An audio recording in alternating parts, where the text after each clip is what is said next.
everyone, Zero in the house, and welcome back to another video of World of Vision Final Fantasy Brave Exvius new content overview, where we have a look at what's new every week. Cetia is out, and we'll have a look and discuss whether it's worth pulling for her, keeping account that the global meta has a bit of a variation compared to the JP one. In global, we do have units such as Starlight, Elena, and Lara, which might pose a bit of a problem for this unit. I don't think she's dead on arrival, but I do believe that her end of life might be a bit sooner than compared to JP. Nonetheless, let's delve into the summon and see what's new.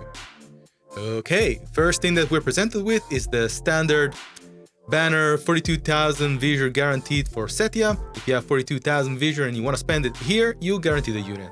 Not much to talk about here. Well, what does Cetia offer? So, from my understanding, she does have a skill that cancels re-raise. She does have her LB, which causes fire imperil to whoever is hit.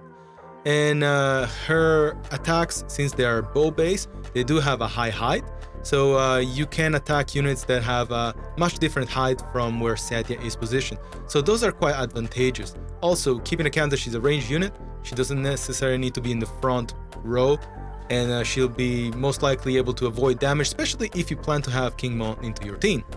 Nonetheless, it is worth mentioning that her accuracy might not be top, might not be one of the best, and we do have extremely evaded unit, such as Starlight Elena, which is known to have over 100% evasion, and also Lara Croft, which I think is her biggest nemesis in global. She's also a very high evade unit. She has high dexterity.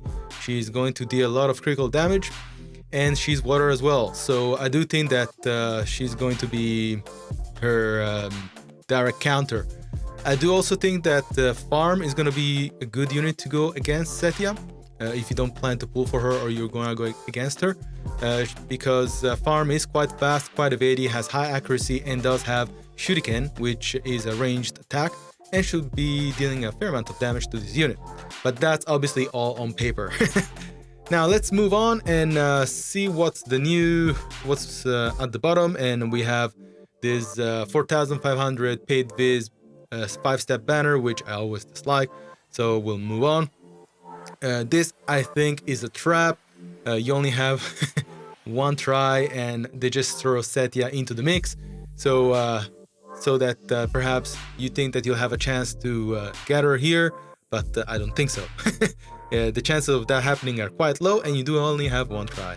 Now, this is actually what I'm really interested in, and it is 80 select for Crystal Mind Sphere, and you also do get a chance to get both Cetia and June. And the good thing about this one, well, good into quotation marks, is that both War of the Crystal units have an up rate of 0.4, so you do get a higher chance of getting these units, but remember, it's not guaranteed. And also, they are cost 100 units, so instead of the typical 0.8%, they are a half rate 0.4. And I think that, yes, you do get pretty much 0.8 chance of getting a War of the Crystal unit, but is it worth 2,000 paid Visor, especially keeping account what's coming soon? Well, that's up to you to decide. I think that I'll probably stand back, wait what comes out in the future. I have my eyes set on Astoria because I'm a water simp, and that's how it's gonna be. Moving on, I believe that is all onto the summons. What I wanted to do was actually jump onto the Mog Shop from here, because there's a couple of things I want to discuss. And one of them is the Crystal Festival Summon Medal. So they're no longer A where A medals what was June had. Now with Cetia we have B medals, but what carries over is the amount of shards that you actually have for the unit. So yes, your counter will start from 0 in regards of the medals.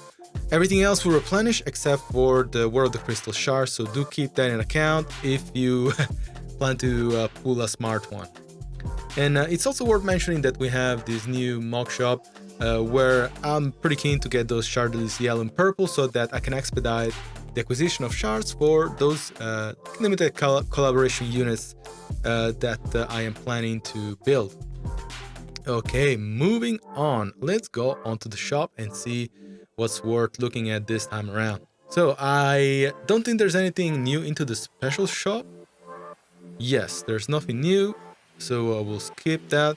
We'll go on to the Crystal Festival Deluxe shop, and I believe that I might give Cetia a chance. I mean, it's only 300 paid viz.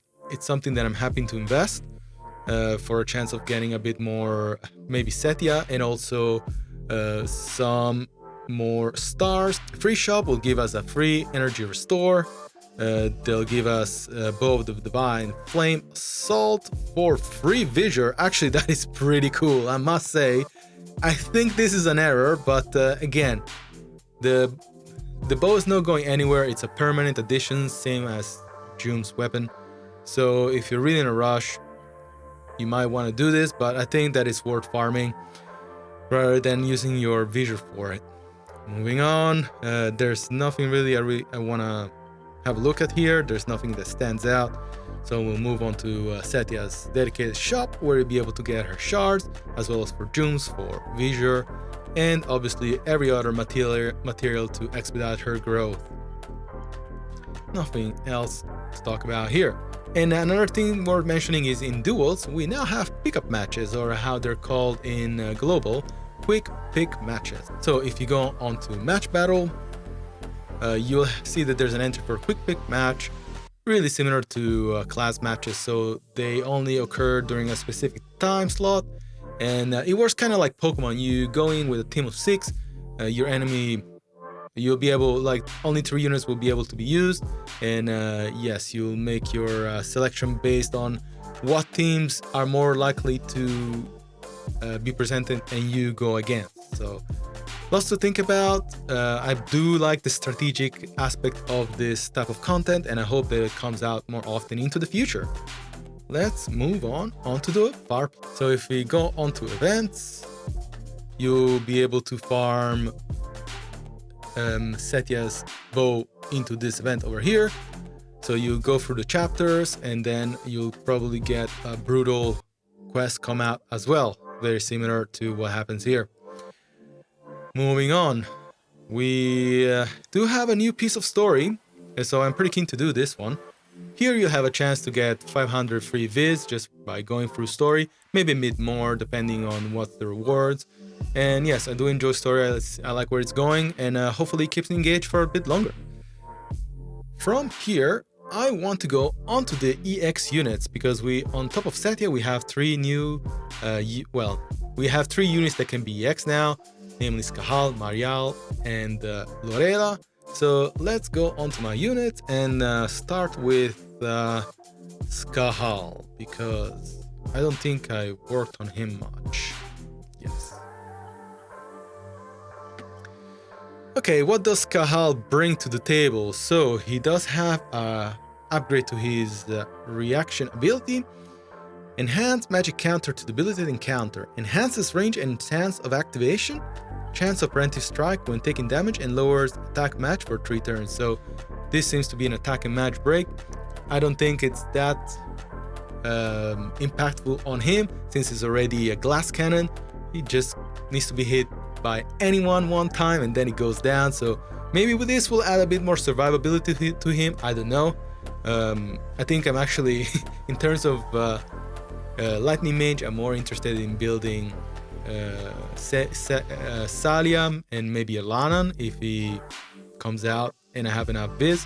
I'll see how I feel, but nothing out of the ordinary.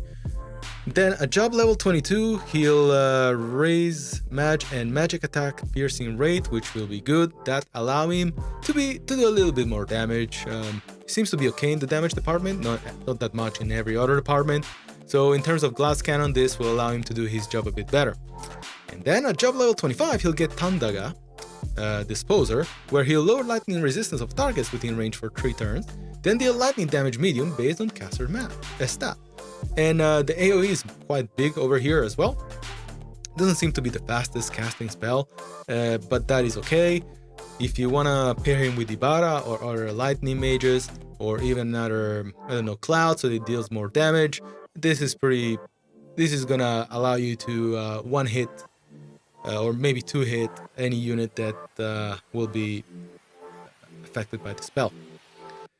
Other than that, I can see that he has upgradable match note, a bit of luck and dexterity that'll increase his accuracy by a little bit, slightly faster with an agility node, and other than that, nothing out of the ordinary, doesn't blow my world, so I will keep skipping him, skip working on him. Moving on, let's go on to Mariale, and I think most people will be happy to work on her because she does seem to become a bit more defensive, and if you're still trying to do the light selection quest, she'll prove to be even better at doing her job. She is one of the few math girls that will allow your team to be healed and deal large AoE damage to enemies. So despite her being kind of a jack of all trades, seems like she's becoming more defensive into her EX. And if you have a look at her job level 19 upgrade, she'll get an upgrade to Magic Barrier, will become Spirit Barrier. So bestow Barrier on itself that reduces magic damage 3 times, and raises on Spirit the max HP for 3 turns, and recovers the amount of HP raised. So yes, her main job is Blade Dancers, Spellblade, but we only care mostly about her math job. And yeah, here she'll become a bit more tanky, she'll be able to take attacks, a bit more attacks, which is good. So here she'll get an upgrade to her job level 22, which is a passive, and it does seem quite good. This upgrade will enhance Providence of Darkness to Dark Spirit Sanctuary, where Dark Resistance buff raises magic attack resistance, dark resistance, and significantly raises spirit debuff resistance. So she'll pretty much resist any breaks, which to a certain degree, I mean, it makes sense for someone that is a Spellblade, which is a defensive job, so makes sense to me. Then at job level 25, she'll get Mind Crusher, which will lower spirit of targets within range for 3 turns, then deal a medium damage based on caster match stat. Small AoE. Yeah, I mean, like, this will allow her to do a bit more damage, especially with her calculator, mathematician, arithmetician job. Yeah, it supports her kit, so nothing really is extraordinary there. She does seem to get an upgradable node to HP, a bit of spirit, luck, a bit all over the place, but nothing in regards of her damage output. So this will reinforce her supportive / defensive role. Yeah, maybe I'll upgrade her. She might become useful in a CM match in the future. And lastly, Loreila. So let's go over here. And let's see what Loreila gets. So, job level 19, I'm really liking this already. Upgrade to Barrage, where it'll become Fierce Barrage. It will deal medium damage to targets within range and recover on AP upon critical hit. So this reinforces already her current kit, which is based on dealing critical damage. So with the fact that now she also recovers AP, it's an embedded cloud style buff where she doesn't need to buff herself, but she'll still get AP if she deals critical, so pretty happy about that. Job level 22, you'll get much more like range +1, and then raise accuracy rate and critical damage. What can I say here? This definitely complements her current kit. And then at job level 25, she'll get Fatal Succession, which will raise on critical damage, then deal large damage to targets and raise on range by 2 for 1 turn upon critical hit. Man, I'm loving this buffs based on critical. I think Loreila will become a more fun to use unit. I think I'm gonna actually upgrade her because I need to finish the wind selection quest. And from the looks of it, she'll become quite clutch in making sure that I can get that Gargas to level 120.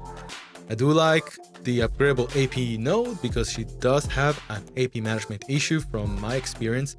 And also the fact that she get a bit more attack, agility, dexterity, and especially luck, which will increase her chances of... actually, dexterity increases her chances of dealing critical. Not sure why she has luck nodes, maybe that's for accuracy reasons, but other than that, pretty happy with what she presents to the table. And with that is all. Thank you very much for tuning in this time around. I hope that if you're trying to get Cetia, you'll be lucky. Yes, you might only be able to use her for 1 month in the short term, but who knows? Like, there's a lot of units that become useful and come in and out every time, so don't feel too discouraged about pulling for her. I think I'll probably skip her because I have my plan and goals set up, and goal bets did steer me away from the plans a bit too much, but I'm happy to have him anyway. Alright guys, let's wrap up. You guys have a good week, and we'll catch you next time. You guys have a good one. Bye for now.